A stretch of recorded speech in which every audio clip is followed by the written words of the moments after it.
Ils ont quitté l'informel pour le formel sous le management de la maison de l'entreprise. 300 acteurs du secteur informel ont officiellement reçu le statut de l'entrepreneur ce matin à Ouagadougou.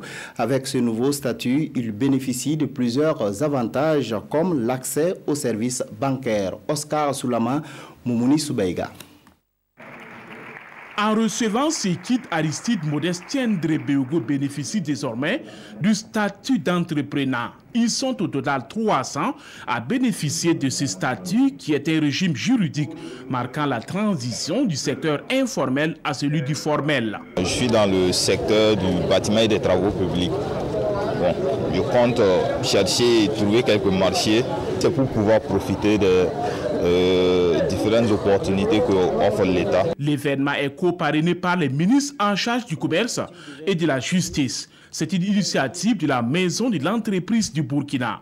Pour l'instant, c'est la phase pilote qui vient d'être lancée et l'ambition de la maison de l'entreprise, c'est d'aller au-delà.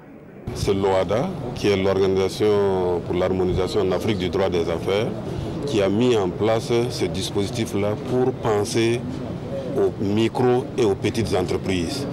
Le dispositif ancien qui existait semblait ne pas prendre en compte ces petits qui sont dans les affaires.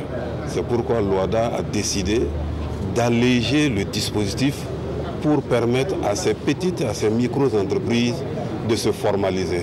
C'est pourquoi l'OIF a décidé d'accompagner le gouvernement burkinabé et le gouvernement burkinabé a confié à la maison de l'entreprise la mise en œuvre de ce projet. L'avantage aussi, c'est que ça leur permet d'avoir accès à un certain nombre de services que les statuts d'informel leur permettent d'avoir, notamment l'accès aux banques, etc., et d'être protégés par la loi.